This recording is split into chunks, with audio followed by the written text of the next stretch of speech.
Now to some brand new CNN reporting. You may not know much about the House Administration Committee. It's one of the more obscure congressional committees, but its members will play a key role in counting the electoral votes on January 6th. And CNN has learned that Republicans on that panel have hired two former Trump campaign officials who were heavily involved in his fake elector scheme in 2020.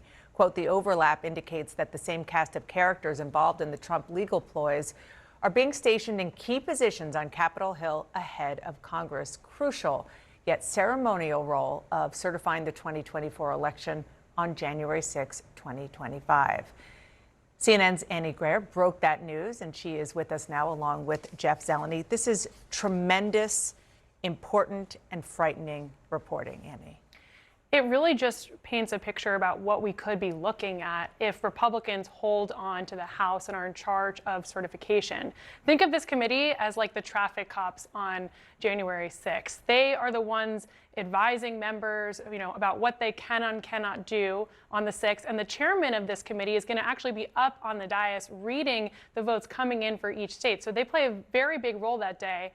And I've learned through reporting that the committee has hired these two former Trump campaign officials. One is a former Trump campaign lawyer, Josh Finley, who, according to emails that our colleague Marshall Cohen obtained, shows that he was very involved in the planning of the fake elector schemes from emails that we have around 2020. And he's going to be on as a contractor with the committee.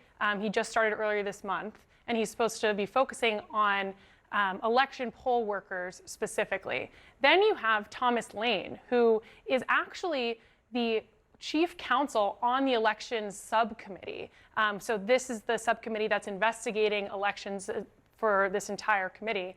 And he was a Trump staffer in 2020 in Arizona who actually served as a backup fake elector, according to documents that we've obtained, and was also involved in a lot of the planning emails. So it just raises this question of what happens when you have people in these positions who have different interpretations of what certification means, how that could go on January 6th. What do you think, Jeff? It certainly is giving even more of a window now. If you think back 4 years ago, no one really thought much. We've covered a lot of presidential transitions. No one really thought much about the actual ceremonial aspect of what happens on January 6th. It's always been ceremonial. It's always been that. Now we know, obviously, it was not 4 years ago. So your great reporting is shining a light on what could happen, in just a couple months' time. So a reminder that yes, October is busy on the campaign trail. November, potentially very busy in a legal context, and this goes all the way through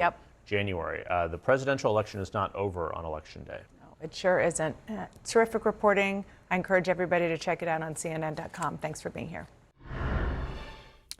12 days until Election Day, and more than 24.7 million Americans have already cast their ballot. CNN's Harry Enten is monitoring all of this for us.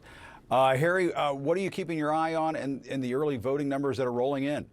Well, Jim, as you can tell from my title slide, my dear friend, early voting is down. I like to make it easy for you. That's what I like to do.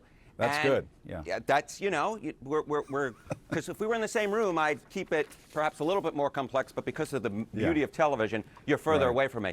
Look, the votes cast early at this point in 2024 versus 2020. States with more votes, well, it's pretty simple.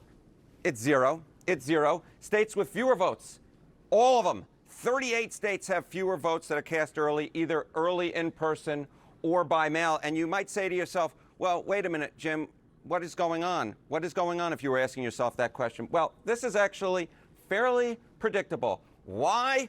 Because there was a pandemic in 2020, right? We were all staying inside. We weren't going out talking with each other person to person, which hopefully we'll do soon. And so there's no real credible baseline, right? The votes cast early by or in person or by mail, 69% of them were in 2020. If you look at the polling, what we're seeing in the real raw vote is reflective of it, right? Because 53% in the polls say that they're going to vote either early or by mail. So what we're seeing right now is reflective of it. Now, here's the thing, Jim. One thing that I've been seeing a lot of on social media is the fact that the GOP is making up a larger share of early voters versus 2020. This is based on party registration, right? We see it in key battleground states. Let's go through them. Arizona, Nevada, North Carolina, Pennsylvania.